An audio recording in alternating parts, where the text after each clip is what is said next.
ሰበር ዜና ሰራዊት ፍቅሬና መንሱር ጀማልን ጨምሮ 6 ሰዎች በፌደራል ፖሊስ ቁጥጥር ስር ዋሉ። የዚህ ሁሉ አርቲስት እስር መነሻ የሆነ ሰው ግን አንድ ሰው አለ።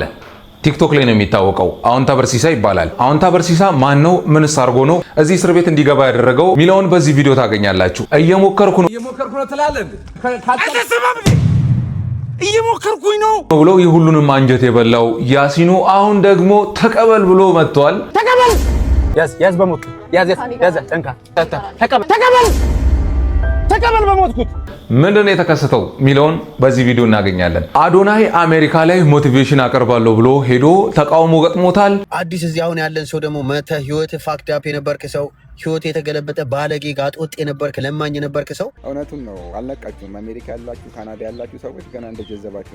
ምንድነው የገጠመው ከተቃውሞ? ለምንስ ነው እየገጠመው ያለው? እሱስ የሰጠው ምላሽ ደግሞ ምንድነው የሚለውንም ከዚህ ቪዲዮ ምላሽ ታገኛላችሁ። ሰላም ውድ የአሞና ቲዩብ ተከታታዮቻችን፣ ጠቃሚ መልእክቶችን፣ አስተማሪ ታሪኮችና በሳምንቱ የተከሰቱ አበይት ጉዳዮችን ማግኘት ከፈለጋችሁ ትክክለኛ ቦታ ስለመጣችሁ ይህን ቪዲዮ ላይክ እና ሼር ማድረግ እንዳትረሱ። ቤተሰብም ለመሆን ደግሞ አሞና ቲዩብን ሰብስክራይብ አድርጉ። 10000 ሰብስክራይበር ልንገባ ትንሽ ሰዎች ናቸው ይቀሩ። ስለዚህ ወደ 10000 ለመግባት ሰብስክራይብ ማድረጋችሁን እንዳትረሱ። ወደ መጀመሪያው ጉዳያችን እናልፋለን። ከሰሞኑን በዚህ ሳምንት ብዙ አርቲስቶች እስር ላይ ገብተዋል። ሰራዊት ፍቅሬ፣ ሰለሞን ቦጋለ፣ እርዳታ ላይ ደግሞ የሚሰሩ ሰዎች አሉ። በጣም ቲክቶክ ላይ ደግሞ የሆነ ሰዓት እያስቸገረ የነበረው ባለሀብት ነኝ፣ ሚሊዮነር ነኝ፣ በቃ 80 ሱፍ አለኝ፣ ሽቶዬ ምናምን እንትን ነው ምናምን እያለ ሲሰክስ የነበረው መንሱር ጀማልም ሌብነት ተጠርጥሮ እስር ቤት ገብተዋል። ማን ነው ምንድነው የተከሰተው የሚለውን እኔ ነግራቸዋለሁ። አሁን ላይ መጀመሪያ አካባቢ ፊንቴክ የተባለ ድርጅት ይመጣና ማስታወቂያ ያስነግራል። 1,950,000 ብር BYD መኪኖ የኤሌክትሪክ መኪኖቹን ለናንተ አደርሳለሁ በቅናሽ ዋጋ በ5 ዓመት የሚከፈል ነው፣ ወለድ አይኖረውም ብሎ ነው ይህንን ነገር ያስነገረው። አጓጊ ማስታወቂያ ነው። በ1.9 ሚሊዮን BYD መኪና አግኝቶ ራይድ ሰው ቢሰራ በጣም ትርፋማ ይሆናል።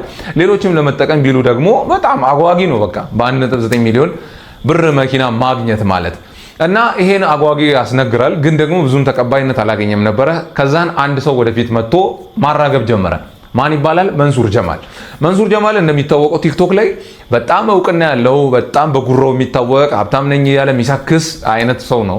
80 ሱፍ አለኝ፣ ሽቶዬ እንትን ነው፣ መነጽሬ ያለ በጣም ብዙ ሳክሶችን የሚሰክስ ሰው ነው።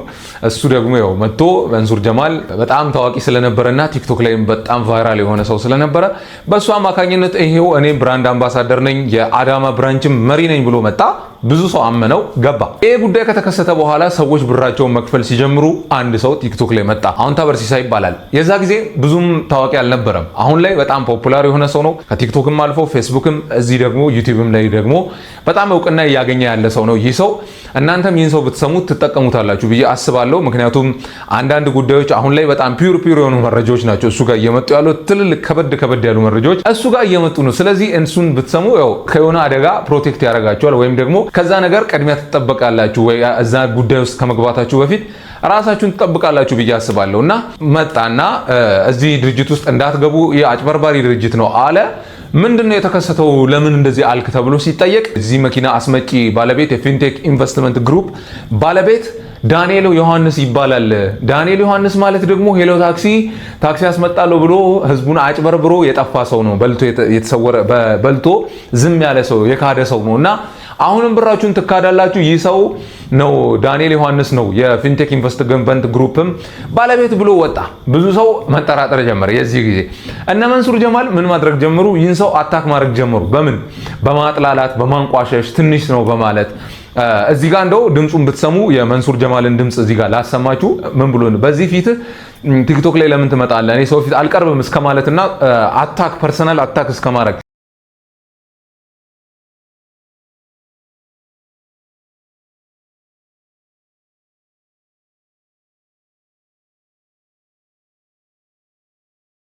አውንታ በርሲሳም የሚመለስ አይነት ሰው አይደለም። እንደገናም ሌላ መረጃዎችን ማምጣት ጀመረ። የተለያዩ አይነት ነገሮችን ማድረግ ጀመረ። ህዝቡም አውንታን ማመን ሲጀምር ምን ማድረግ ጀመሩ? ታዋቂ ሰዎችን እንደገና ብራንድ አምባሳደር ማድረግ ጀመሩ። ለምሳሌ እነማንን አደረጉ ካላችሁ እነ ሰራዊት ፍቅሬን፣ እነ ሰለሞን ቦጋለን፣ ከባቡል ሄር መሪ የሆነውንም ደግሞ ሌላም ሰዎች አሉ። እነሱን ብራንድ አምባሳደር አድርጎ መጣ መንሱር ጀማል። እና በዛ ጉዳይ ይሄ ሁሉ ሰው ካለ ዲና ሙፍቲም ነበረበት፣ ባለስልጣን ነው። ይሄን ጭራሽ ያለ መከሰስ መብት ያለ ሰው ነው። ይሄ ሁሉ ሰው መጣ እና ይሄ ሁሉ ሰው ሲመጣ ሰው ደግሞ ላያምን አይችልም።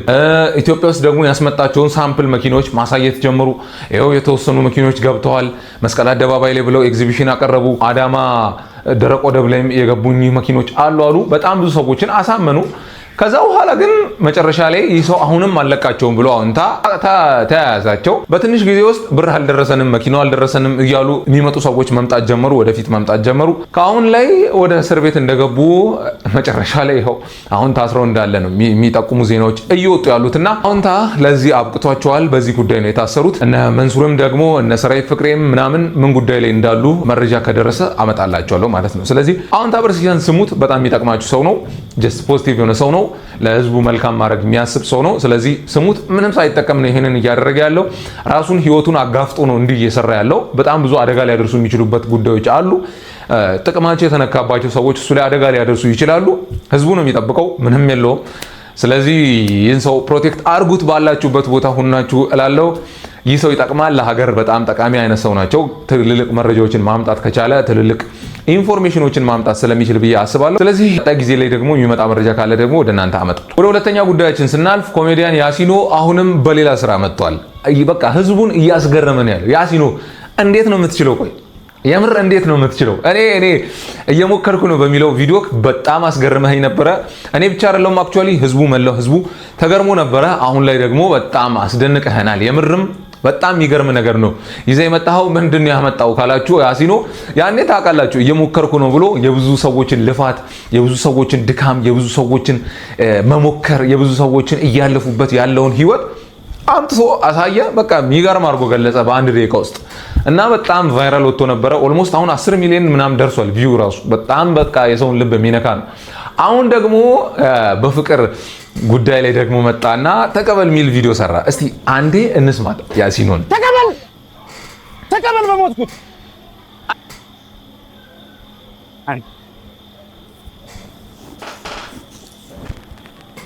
ቆንጂት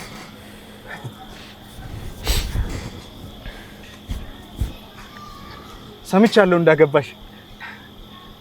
ጎጆሽ እንዴት ቀና፣ ልጆችሽ አደጉ፣ ባል ትዳር ጤና። ያዝማ ረዳት ሂሳብ ከኔ ቁረጥ። ለከፈለላት ነው ልብና ጆሮዋን ባንድ ቀን መሰጥ። ያዝ በሞትኩት ያዝ ጠንካ ተቀበል በሞትኩት። አይደል ለፌርማታ ለሽንገላ ፍቅር ስከፍል ነው የኖርኩት። መውደዴን ስከፍል፣ እምነቴን ስከፍል፣ መክፈሌን የጣ ለዚች ከፍላለሁ ያቺ እስክትመጣ። ተስማምቶሻል በጣም የኔን እንኳን ተይው፣ ማፈቅራትን እንጂ ምግባባት አላጣ። ባልሽ ይወድሻል፣ አንቺስ ቆይ ወደድሽው? ለሱ ክፍት ሆነለት በኔ ይቆለፍሽው። እኔን እንኳን ተይው፣ ለማዬ ብዬ ባንቺ ስም ያለ ሴት አገባው በቀደም። ከሷ ወለድኩ እንጂ የፍቅር ፊርማዬ አንቺ አልተቀደደም። ያማል ግን በጣም የፍቅር ክፋቱ ለይሉኝታ ብሎ ለውለታ ብሎ በፍጹም አይመጣ። ማን ረዳት? ልጅት ቤታዬ ነው። እዚህ ጋር ወርዳት። ወራጅ አለ። ውረጂ ብባባም ከልብ ያፈቀረ ቢሸኝ ነው እንጂ አንድ ቤት አይገባም። ውረጂ አንድ ላይ፣ አንድም ከትዳሬ አንድም ከልቤ ላይ። ደህና ሰንብች ውለታ የለሽ አብሮ መብላትን ማየሁት ስመኘ። እንግዲህ እንዳደመጣችሁት ነው። ያው አንዳንድ ሴቶች ጥቅም ፈላጊዎች አሉና ጥቅም ወደ ሰጣቸው ወደ አፈቀራቸው ሳይሆን ጥቅም ወደ ሰጣቸው ሰዎች የሚሄዱ ሴቶች አሉ። ይሄን ለማሳየትና እሱ ደግሞ በፍቅር እንደተጎዳ የሚያሳይ አይነት ነው። ይሄ ደግሞ የብዙዎችን ልብ የሚነካ አይነት ስራ ነውና በጣም አስገርሞ ነበርና በጣም ብዙ ሰዎች ተገርመውበታል በዚህ ጉዳይ። እናንተስ ይሄን ስታዩ ምን ተሰማችሁ? ለኮሜዲያን ያሲኖ ያላችሁ ፍቅር እስቲ ኮሜንት ላይ ጻፉ። እኔ አደርስለታለሁ። እንደው ኮሜንት ላይ ጻፉ፣ መልሼ ወደ እናንተ ማቅረብ እችላለሁ። ወደ ሶስተኛ ጉዳይ ደግሞ ስናልፍ አዶኒ በአሜሪካ አንዳንድ ተቃውሞች እየገጠሙት ነው ያለው። እንግዲህ አዶኒ አሜሪካ እንደሄደ ይታወቃል። የሄደበትም ምክንያት ለልብ ታማሚዎች ገቢ ማሰባሰቢያና እዚህ ደግሞ እንዲታከሙ ለማድረግ ገቢ ማሰባሰቢያ ፕሮግራም ለማድረግ ነው እዛ ሄዶ በዛው ደግሞ ገቢ ማሰባሰቢያው ዝም ብሎ ገንዘብ ሰብስቡ ከሚል ኢቨንት አዘጋጅቶ ጀስት የማነቃቂያ ፕሮግራም የማነቃቂያ ንግግር የማድረግ ፕሮግራም አደርጋለሁ አለ። በጣም ብዙ ተቃውሞች የዛን ሰዓት መምጣት ጀመሩ። ለምንድን ነው የሚመጡት? አሜሪካን ያለ ሰው አንድ ተቸግር ያለው የሚል ካናዳ ላይ ገንዘብ ሲለምን ቸገረኝ ብሎ የነበረ ሰው አሁን ላይ እንዴት አሜሪካን የሚኖሩ ሰዎችን አነቃቃለሁ ብሎ ይመጣል አሉ። እስቲ ግን አንዴ ስሟቸው ሚሉትን ስሙ መጀመሪያ፣ ከዛ በኋላ እኔ ምላሹን ሰጣቸዋለሁ።